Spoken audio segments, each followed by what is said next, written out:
حضور نبی کریم علیہ الصلاۃ والسلام کے سیرت طیبہ کے تذکرے میں ہم ان مشکلات کا ذکر کر رہے تھے جو دعوت و تبلیغ دین کی راہ میں خود حضور نبی اکرم صلی اللہ علیہ وآلہ وسلم اور صحابہ کرام کو برداشت کرنا پڑی۔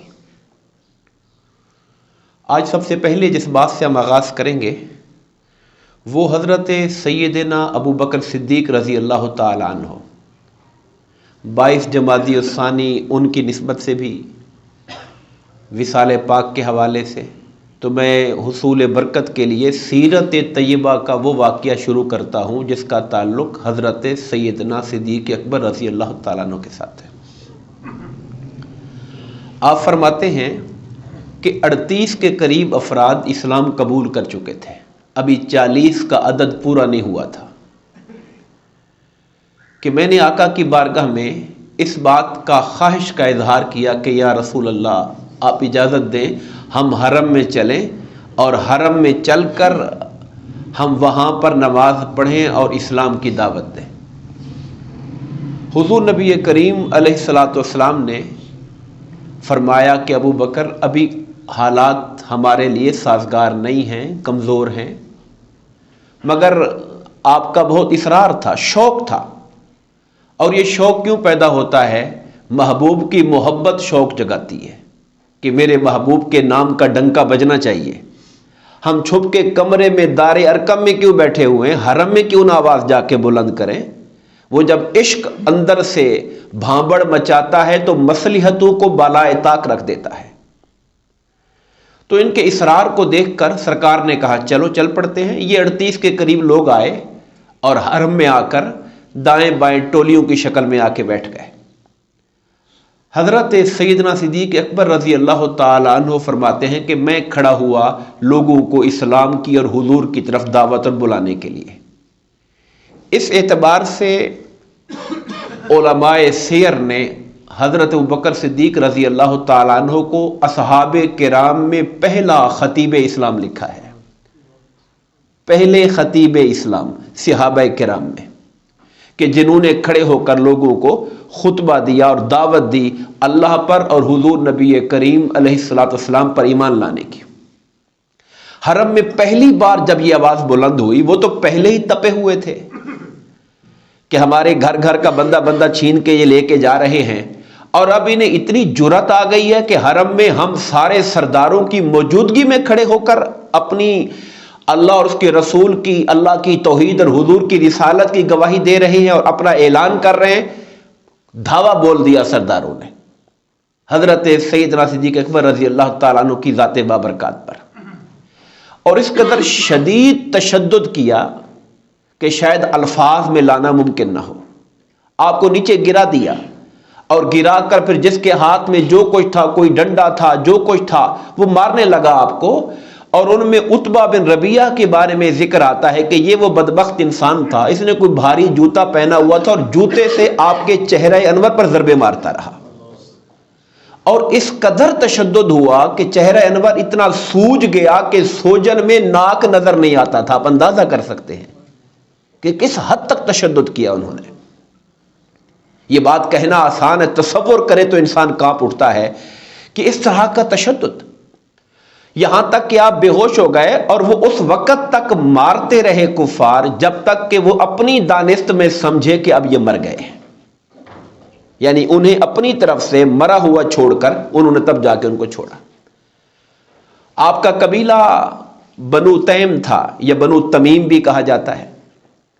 قبیلے کے لوگ آئے وہاں پر اور آپ کو وہاں سے چادر میں لپیٹ کے لے کر گئے، چلنے پھرنے کی کوئی حالت نہیں تھی، چادر کے اندر لپیٹ کے آپ کو اٹھا کے لے کر گئے، گھر میں جا کے چھوڑا، کوئی ہوش نہیں تھا آپ کو۔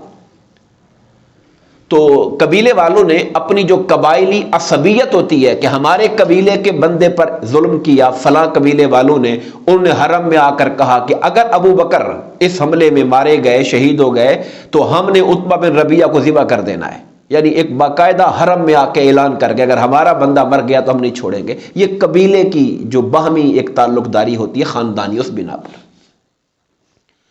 سارے قبیلے والے وہاں جمع ہیں، کھڑے ہیں، تو تھوڑی دیر کے بعد جب ان کو کچھ ہوش آیا، ہوش آنے کے بعد ان کے لب سے جو پہلا جملہ اور پہلی جو کلام جو گفتگو نکلی، اس بے ہوشی کے عالم کے بعد، ماں بھی ساتھ بیٹھی ہے، باپ ابو قحافہ بیٹھے ہوئے ہیں، خاندان کے باقی لوگ کھڑے ہوئے ہیں کہ ابو بکر اپنا ظلم سنائے گا، اپنی تکلیفوں کا بتائے گا کہ مجھے کہاں چوٹ لگی ہے، کہاں میرے اوپر زیادتی ہوئی ہے، یہ بتائیں گے۔ لیکن جب آپ کو ہوش آتا ہے تو آپ پہلا سوال پوچھتے ما فعل رسول اللہ صلی اللہ علیہ وسلم، حضور کا کیا حال ہے؟ پہلا سوال پوچھتے حضور کا کیا حال ہے۔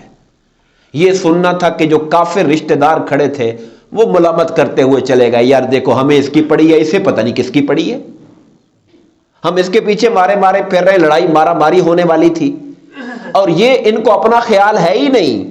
یہ پوچھتے ہیں کہ رسول اللہ کا کیا حال ہے۔ باقی جتنے رشتہ دار تھے وہ چھٹ چھٹا کے وہاں سے چلے گئے، اکیلی ماں جب پاس رہ گئی تو پھر پوچھا امی جان مجھے بتائیں رسول اللہ کا کیا حال ہے۔ انہوں نے کہا بیٹے مجھے کیا پتا کہ کیا حال ہے ان کا، مجھے تو نہیں معلوم ان کے بارے میں۔ تو آپ نے کہا ام جمیلہ بنت خطاب سے رابطہ کریں۔ یہ کون تھی؟ عمر فاروق رضی اللہ تعالیٰ عنہ کی بہن تھی۔ یہ حضرت عمر سے بھی پہلے مسلمان ہو چکی تھی۔ اب دیکھیں اسلام کی قبولیت کے لیے اللہ نے کس کو کب چنا، کس نے اس خوش نصیبی کو پہلے دامن سے لگایا، یہ تو خدا نے تقدیر میں لکھا ہوا تھا۔ حضرت عمر فاروق تو ان کے اسلام کا سن کر ان کو مار پیٹ کرنے وہاں پر گئے تھے، تو اللہ نے ان کے دل کو بدلا تھا۔ بہن پہلے مسلمان ہو چکی تھی، سعید بن زید ان کے بہنوئی پہلے مسلمان ہو چکے تھے۔ تو ماں نے، چونکہ ابوبکر صدیق جانتے تھے کہ ام جمیلہ مسلمان ہو گئی ہیں، انہیں پتہ ہوگا حضور کا، تو ماں کو بھیجا آپ ام جمیلہ بنت خطاب کے پاس جائیں۔ ماں ان کے پاس چلی گئی اور جا کر کہا کہ میرا بیٹا پوچھتا ہے رسول اللہ کا کیا حال ہے صلی اللہ علیہ وسلم۔ اب انہوں نے چونکہ رازداری کا دور تھا، ابھی چیزوں کو اعلان نہیں کرنا تھا، کفار حملے کے پیچھے تھے، انہوں نے کہا نہ میں حضور کا نام لے کر کہا، نہ میں ان کو جانتی ہوں نہ ابو بکر کو جانتی ہوں، بات کو چھپانے کے لیے۔ جب واپس پلٹنے لگی تو کہا اچھا اگر آپ کہتی ہے تو میں ساتھ چل پڑتی ہوں، جا کے ابو بکر کو دیکھ لیتی ہوں کہ آپ کس کی بات کر رہی ہیں۔ یہ بھی چاہتی تھی کہ میں ان کا حال بھی پوچھاؤں، ان کو خبر بھی کروں، مگر جو رازداری ہے خبر اس کی ماں کو بھی نہیں ہونی چاہیے۔ ایمان اس بات کا تقاضا کر رہا ہے کہ حضور کی بات لیک نہ ہو جائے۔ ام جمیلہ ساتھ چل پڑی اور جا کے جب ابوبکر صدیق رضی اللہ تعالیٰ کو اس حال میں دیکھا تو رو پڑی دھاڑے مار کے۔ انہوں نے پوچھا کہ بتائیے رسول اللہ کا کیا حال ہے، تو انہوں نے اشارہ کیا کہ آپ کی ماں کھڑی ہے۔ کہا کوئی بات نہیں، آپ بتائیں سرکار کا کیا حال ہے۔ تو انہوں نے کہا یا رسول اللہ صلی اللہ علیہ وسلم صحیح سالم، آپ درست ہیں، آپ کی حالت طبیعت ٹھیک ہے، بالکل خیر و عافیت کے ساتھ ہے۔ یہ جملہ سننے کے باوجود بھی آپ نے ایک لقمہ منہ میں نہیں ڈالا، پانی کا قطرہ نہیں پیا۔ پھر ماں سے یہ کہتے ہیں میں جب تک رسول اللہ کو اپنی آنکھوں سے نہ دیکھ لوں میں کھاؤں پیوں گا نہیں میں کچھ بھی۔ خیال یہ تھا کہ شاید عورتیں مجھ سے کچھ چھپا رہی ہوں۔ بعض اوقات بہت قریبی بندے سے کوئی صدمے کی بات ہو تو لوگ چھپا لیتے ہیں کہ ایسا نہ ہو کہ صدمے سے کچھ اور نقصان ہو جائے، چھپا لے۔ کب شاید مجھ سے چھپا نہ رہے ہوں، مجھ سے بات کو کہیں صیغہ راز میں نہ رکھ رہے ہوں۔ کہا جب تک میں اپنے آقا کو دیکھوں گا نہیں میں وہاں پہ نہ کھاؤں گا نہ پیوں گا۔ اب دوپہر کا انتظار کیا۔ دوپہر کا قیلولہ عرب کی عادت تھی، یعنی دوپہر کو آرام کرنا، قیلولہ جسے کہتے ہیں، ظہر کا کھانا کھا کے دوپہر کا آرام کرنا، یہ پہلے کی عادت تھی۔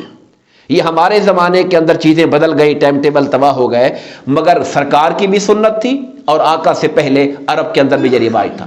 جب گلیاں سنسان ہو گئیں تو یہ دونوں عورتیں، حضرت عمر کی بہن ام جمیلہ اور آپ کی والدہ ام الخیر برہ ان کا نام تھا، یہ لے کر حضرت ابوبکر صدیق کو اپنے سہارا دے کر دار ارقم سرکار کے گھر پہ لے کر گئیں۔ حضور اپنے گھر میں نہیں رہتے تھے، حضور اور صحابہ دار ارقم میں زیادہ ٹائم گزارتے تھے۔ وہ صفا، مکہ سے تھوڑا صفا کی پہاڑی سے پیچھے کر کے جگہ تھی، اس کی لوکیشن ایسی تھی کہ لوگوں کی نظر سے چھپی رہتی تھی، لوگ آنا جانا میں نظر نہیں آتی تھی وہ جگہ۔ تو اپنے صحابہ کرام کو دعوت و تبلیغ، یعنی دعوت کا مرکز، تبلیغ کا مرکز سرکار نے دار ارقم کو بنایا ہوا تھا تاکہ لوگ وہاں آ کے بیٹھے، انہیں قرآن کی آیتیں سنائی جائیں۔ تو یہ دونوں عورتیں صدیق اکبر رضی اللہ تعالیٰ کو لے کر وہاں پہنچی. سرکار نے اپنے غلام کا جب یہ حال دیکھا، حضور ان پہ جھک گئے. یہ وہاں پہ جا کے لیٹ کے کھڑے نہیں ہو پا رہے تھے. سرکار جھک گئے اور مصطفیٰ کریم نے ان کے چہرے انور کو بوسہ دینا شروع کر دیا، اور حضور کی آنکھوں سے آنسو تھے. حضور نے حال پوچھا تو کہا یا رسول اللہ مجھے اور کوئی تکلیف نہیں ہے، اس عتبہ بن ربیعہ نے جو میرے منہ پر ٹھوکریں ماری ہیں میں اس کی تکلیف محسوس کر رہا ہوں. جب سرکار کو پیار کرتا دیکھا اور بوسے لیتا دیکھا تو وہ ایک انگڑائی دل میں جاگ اٹھی. اشارہ کیا یا رسول اللہ یہ میری ماں ہیں، اللہ سے دعا کریں مولا انہیں اسلام کی توفیق عطا فرما دے.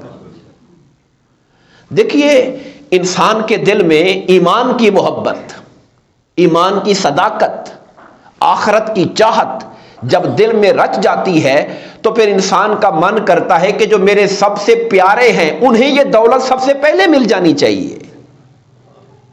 آج ہمارا حال یہ ہے کہ ہمیں پتا ہے کہ یہ چیز اچھی ہے، خیر ہے، اگر ہم خود لے بھی لیں تو دوسروں کو بتانے کی ہمیں کوئی پرواہ نہیں ہوتی. ہمارا بھائی کیا کر رہا ہے پرواہ نہیں ہے، ہمارے گھر کا ماحول کیا ہے پرواہ نہیں ہے. یہ بھی انسان میں احساس ہونا چاہیے کہ اللہ نے جو اچھی بات مجھے بتائی، جو خیر کے کام کی توفیق مجھے خدا نے عطا فرمائی ہے، یہ خیر میرے گھر میں بھی پھیلے، میری بیوی، میرے بچے، میرے بہن بھائی، انسان کو ان تک بھی پہنچانا چاہیے. تو انہوں نے جب سرکار کو رحمت میں دیکھا، رحمت کے جوش میں دیکھا، تو سوال کیا کیا کہ آقا دعا فرما دیں میری ماں کو اللہ توفیق دے دے. سرکار نے اللہ کی بارگاہ میں ہاتھ اٹھائے اور ان کی ماں سے کو دعوت اسلام دی. ان کی ماں نے وہی کھڑے کھڑے کلمہ پڑھ کر مسلمان ہو گئی تھی. اور صحابہ کرام میں یہ شرف صدیق اکبر کو حاصل ہے کہ ان کی 4 نسلیں مسلمان ہیں، 4 نسلیں صحابی ہیں. مسلمان تو پھر ظاہر ہے ان کی آج تک آن چلی آ رہی ہے جو صدیقی کہلاتی ہے. 4 نسلیں ان کے والد حضور کے صحابی ابو قحافہ فتح مکہ کے موقع پر مسلمان ہوئے، فتح مکہ کے موقع پر مسلمان ہوئے. ان کی والدہ مسلمان، یہ ہم بتا رہے ہیں کہ یہ تو کچھ 6-7 ہجری کا واقعہ ہے. یہ خود مسلمان، ان کے بیٹے بیٹیاں صحابی، ان کی اولادیں صحابی. 4 نسلیں ان کی ایسی ہیں جنہوں نے چہرہ مصطفیٰ کو دیکھا تھا اور ایمان لائی تھی حضور کی ذات کے اوپر. اس زمانے کے اندر حضرت سیدنا صدیق اکبر رضی اللہ تعالیٰ، میں سیرت کو اور صدیق اکبر کی ایک ذکر کو ملا رہا ہوں دونوں کو ساتھ. جو اسلام کی دعوت میرے آقا لے کر اٹھے تھے، اس اسلام کی دعوت میں سب سے بڑھ چڑھ کر جو آگے بڑھ کر حضور کے پیغام کو پہنچا رہے تھے اور حضور کے مشن میں آقا کے سپورٹر بنے ہوئے تھے، وہ صدیق اکبر رضی اللہ تعالیٰ عنہ تھے. کتنے ایسے جلیل القدر صحابہ کرام ہیں جن کی اسلام میں بعد میں بڑی خدمات ہیں، انہیں حضور کے در تک لے آنے والے صدیق اکبر رضی اللہ تعالیٰ عنہ تھے. عثمان غنی رضی اللہ تعالیٰ عنہ اسلام کے لیے اس زمانے میں کروڑوں لٹائے انہوں نے، انہیں ابوبکر صدیق حضور کے در پہ لے کر آئے تھے. عبد الرحمن بن عوف رضی اللہ تعالیٰ عنہ جو بہت بڑے تاجر اور اسلام کی خاطر ہر موقع پر کھل کے خرچ کرنے والے، انہیں حضور کے دامن میں عبد الرحمن بن عوف کو صدیق اکبر رضی اللہ تعالیٰ عنہ لے کر آئے تھے. زبیر بن عوام رضی اللہ تعالیٰ عنہ ہے. اور اس زمانے کے اندر جو لوگ اور مسلمان ہو رہے تھے، اب جہاں یہ ستم کا بازار گرم تھا، جہاں یہ ظلم ہو رہا تھا، اس تمام تر ظلم کے باوجود بھی وہ روحیں موجود تھیں، وہ دل موجود تھے جو حق کو قبول کرنے کے لیے اس ماحول میں بھی تڑپ رہے تھے اور تیار ہو رہے تھے. میں چند کا ذکر کرنا چاہوں گا جو اس عرصے کے اندر مسلمان ہوئے جب 40 کا عدد پورا ہو رہا تھا. حضرت عبداللہ بن مسعود رضی اللہ تعالیٰ عنہ، یہ نوجوان تھے، لڑکے تھے. یہ کہتے ہیں کہ میں عقبہ بن ابی معیط کی بکریاں چرایا کرتا تھا مکہ سے باہر. ایک بار حضور حضرت ابوبکر صدیق رضی اللہ تعالیٰ عنہ کے ساتھ اکٹھے باہر نکلے، ہمارے سامنے آئے تو حضرت صدیق اکبر نے کہا عبداللہ لڑکے ہمیں دودھ پلاؤ گے؟ یعنی بکریاں چرا رہے ہو، ہمیں دودھ پلاؤ گے؟ انہوں نے کہا کہ دودھ تو ہے مگر میں امین ہوں، یہ بکریاں میری نہیں ہیں، یہ میرے مالک کی ہیں، ان کی مرضی کے بغیر میں دودھ نہیں پلا سکتا. ابھی مسلمان نہیں ہوئے مگر دیانت داری پائی جا رہی ہے، امانت داری پائی جا رہی ہے. سرکار نے کہا اچھا کوئی پٹھ ہے؟ پٹھ آپ جانتے ہیں جس سے ابھی نر نے جفتی نہیں کی اور اس کا بچہ کوئی نہیں، یعنی کہ اس کو حمل ٹھہرا نہیں. دودھ تو تب آئے گا جب بچے پیدا ہوں گے. جب بچے ہی نہیں ہے، کہا کوئی پٹ ہے تو لے آؤ، پٹ لے کر آیا، سرکار نے اس کی کھیری کو ہاتھ لگایا، رب کائنات نے پٹ کے تھنوں میں کھیر کو اتار دیا، دودھ کو اتار دیا، وہاں سے دودھ دو کے پیا گیا۔ تو پھر اس کے بعد سرکار نے ہاتھ لگایا تو واپس سکڑ گئی اپنی جگہ کے اوپر۔ یہ صورتحال دیکھ کر عبداللہ بن مسعود رضی اللہ تعالیٰ عنہ کو اللہ تعالیٰ نے اسلام کی توفیق عطا فرما دی، اور انہوں نے کہا یا رسول اللہ علمنی، حضور مجھے علم سکھائیں۔ زبان رسالت مآب کیا کیا دیکھتی ہے، کہا آقا مجھے علم سکھائیں۔ سرکار نے کہا بارک اللہ فیک انک غلام معلم، بیٹے اللہ تجھے زندگی دے، تو پڑھا لکھا نوجوان بنے گا۔ اور صحابہ کرام کے درمیان یہ جو اکابر صحابہ، فقہا صحابہ تھے جن سے لوگوں نے علم دین سیکھا، فقہ سیکھی، ان کے اندر یہ بھی شامل تھے، عبداللہ بن مسعود رضی اللہ تعالیٰ عنہ۔ اور خدمت کیا کرتے تھے، شرف کیا حاصل ہوا، آقا کی بارگاہ میں ہر وقت ساتھ رہنا، چونکہ غریب طبقے میں سے تھے، اپنا گھر نہیں تھا، مدینہ منورہ آئے تو صفہ چبوترے پہ رہتے تھے، ہر وقت آقا کی بارگاہ میں رہنا، اور یہ شرف انہیں حاصل تھا، میرے آقا جہاں کہیں جاتے حضور کے ساتھ ہوتے۔ آقا انعامدار کو جوتے پہناتے بھی یہ تھے، سرکار جب اتارتے تو اتار کر اپنی جھولی میں اپنی بغل کے نیچے رکھ لیا کرتے تھے، اور آقا جب اٹھتے تھے پھر جوتے پہنا دیا کرتے تھے سرکار کو۔ یہ شرف انہیں اللہ نے بخشا ہوا تھا۔ خالد بن سعید بن العاص رضی اللہ تعالیٰ عنہ وہ مسلمان ہوئے، انہوں نے خواب دیکھا کہ میں ایک بہت بڑی آگ کے کنارے پر کھڑا ہوں اور لوگ مجھے بلا رہے ہیں آگ کے اندر، اور حضور کے چہرہ انور کو دیکھا کہ وہ میری کمر سے پکڑ کر مجھے آگ میں گرنے سے روک رہے ہیں۔ حضرت ابوبکر صدیق رضی اللہ تعالیٰ عنہ اس زمانے میں بھی خوابوں کی تعبیر کے ماہر تھے، لوگ ان سے تعبیریں پوچھا کرتے تھے۔ ان کے پاس جب گئے تعبیر پوچھنے، انہوں نے کہا یہ اسلام کی دعوت ہے، محمد عربی صلی اللہ علیہ وسلم کی دعوت کو قبول کرو تاکہ جہنم کی آگ سے بچ جاؤ تم۔ اس طرح انہیں توفیق اسلام ہوئی۔ یہاں پہ ایک بہت بڑا ذکر کرنا چاہوں گا اس ہستی کا جو اس زمانے میں مسلمان ہو رہی تھی، ان کا نام تھا ابو ذر غفاری رضی اللہ تعالیٰ عنہ۔ آپ وہ شخص تھے جو آقا کے نبوت کے اعلان کرنے سے 3 سال پہلے خدا نے ان کے دل میں توحید کو ڈالا ہوا تھا۔ ان کے دل نے خود سے کہا کہ بتوں کی پوجا نہیں ہونی چاہیے، مجھے ایک اللہ کو پوجنا چاہیے۔ پتہ نہیں تھا کہ اللہ کی عبادت کیسے کریں، مگر جیسے ہو سکتا تھا اپنے دل میں اللہ کی ایک عبادت، ایک اللہ کی عبادت کیا کرتے تھے۔ ابھی حضور کا پیغام نہیں پہنچا تھا، خبر ملی کہ مکہ میں کسی نبوت کا دعویٰ کیا ہے، اپنے بھائی انیس کو بھیجا کہ جاؤ وہاں کے حالات پوچھ کے آؤ، مجھے بتاؤ صورتحال۔ ان کے بھائی وہاں جاتے ہیں، سرکار کی بارگاہ میں باتیں سنتے ہیں، پھر بھائی کو آ کر بتاتے ہیں کہ وہ ہمیں اچھے کاموں کا حکم دیتے تھے، برے کاموں سے منع کرتے تھے، مکارم اخلاق کی تعلیم دیتے تھے، اچھے اخلاق کی تعلیم دیتے تھے۔ اب میں یہ باتیں اس لیے زور دے کے بتاتا ہوں تاکہ لوگوں کو پتہ چلے کہ روح دین کیا ہے۔ حضرت ابو ذر کے بھائی جاتے ہیں قبیلہ غفار سے، اور وہاں جا کر حضور کی دعوت سن کر اپنے بھائی کو پوری دعوت کا جو خلاصہ بتاتے ہیں، وہ خلاصہ یہ ہے کہ مصطفیٰ کریم لوگوں کو اچھے اخلاق کی طرف بلا رہے ہیں۔ اسی لیے صوفیاء کہتے ہیں تصوف اچھے اخلاق کا نام ہے۔ صوفیاء کیا کرتے ہیں؟ صوفیاء اپنے اخلاق کو بہتر کرتے ہیں، اپنے خلق کو اچھا کرتے ہیں، یہی دعوت دین ہے سرکار کی۔ پھر میں نے کہا لوگ کیا کہتے تھے، ابو ذر غفاری بھائی سے پوچھتے ہیں لوگ کیا کہتے، کہا لوگ تو انہیں جھوٹا کہتے تھے، شاعر کہتے تھے، مجنوں کہتے تھے، مگر خدا کی قسم ان کا بھائی کہتا ہے وہ سارے لوگ جھوٹے تھے، یہ انسان سچ بولنے والا انسان ہے۔ حضرت ابو ذر کہتے ہیں میرا دل مطمئن نہیں تھا بھائی کی باتوں پر، تسلی نہیں ہو رہی تھی، میں نے کہا میں خود جاتا ہوں۔ میں نے بھائی سے کہا میرے گھر کو بچوں کو سنبھالنا، میں وہاں جا رہا ہوں۔ بھائی نے سمجھایا کہ شہر والے ان کے مخالف ہیں، خیال سے جانا، کہیں تم پکڑے نہ جاؤ، تکلیف نہ دے تمہیں۔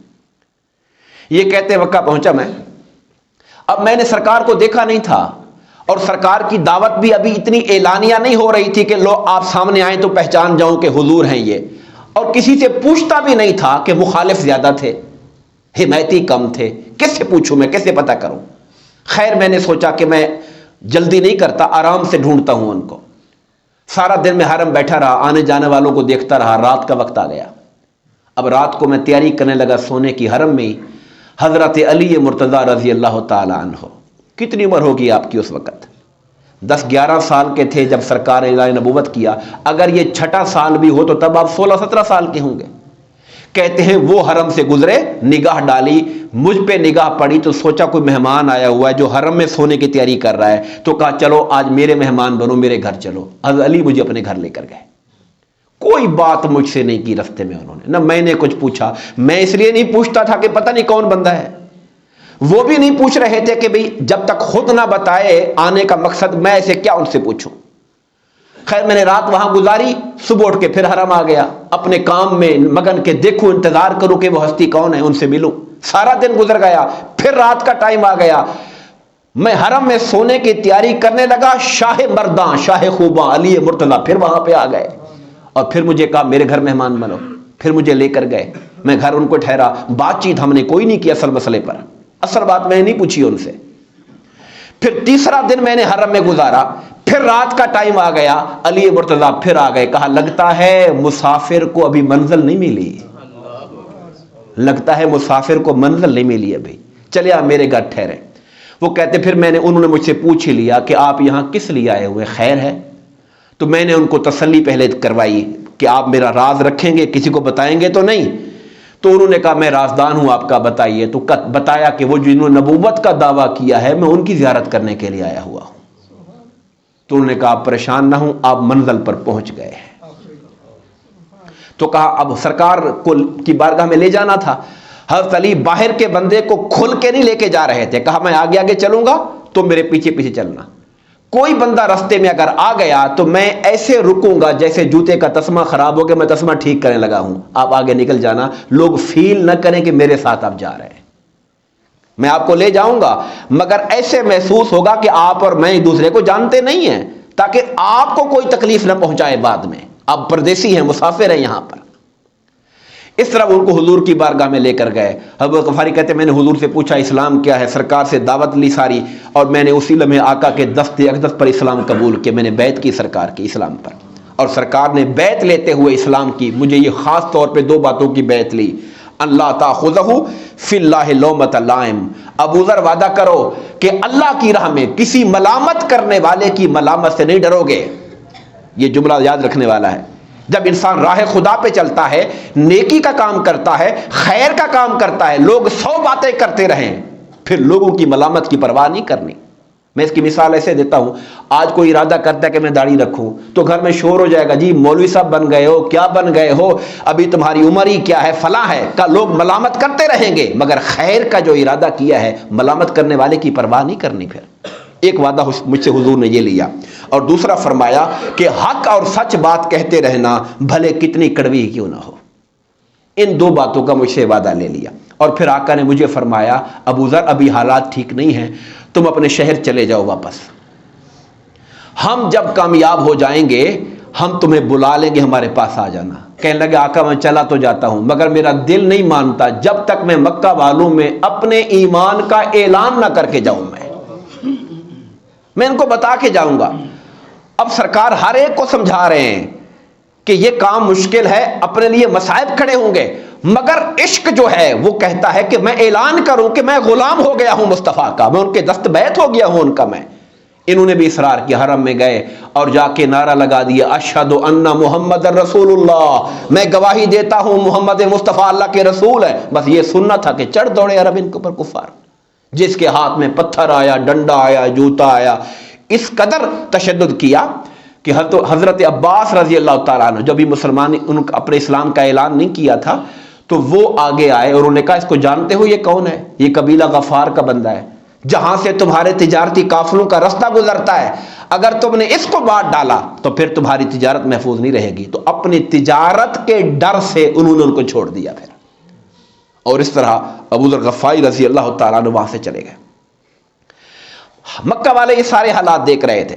ہم نے پچھلے جمعہ یہ بھی عرض کیا تھا کہ مکہ والے حضرت ابو طالب سے مذاکرات کر رہے تھے کہ بھتیجے کو روکیں، بھتیجے کو روکیں، دباؤ ڈال رہے تھے، مگر جب وہ دباؤ ایک حد سے اوپر کام نہیں کر رہا تھا، بلکہ جب انہوں نے جا کر باقاعدہ یہ کہہ دیا کہ اگر آپ ان کو نہیں روکیں گے تو ہم آپ سے جنگ کریں گے، اس موقع وہ حضور کو بلا کے انہوں نے کہا تھا کہ بھتیجے مجھ پر اتنا بوجھ نہ ڈالو جتنا میں اٹھا نہ سکوں، اور پھر آپ کا وہ جملہ کہ اگر میرے ایک ہاتھ پہ سورج اور ایک پہ چاند رکھ دے، یہ بات ہم نے پچھلے جمعہ کی تھی۔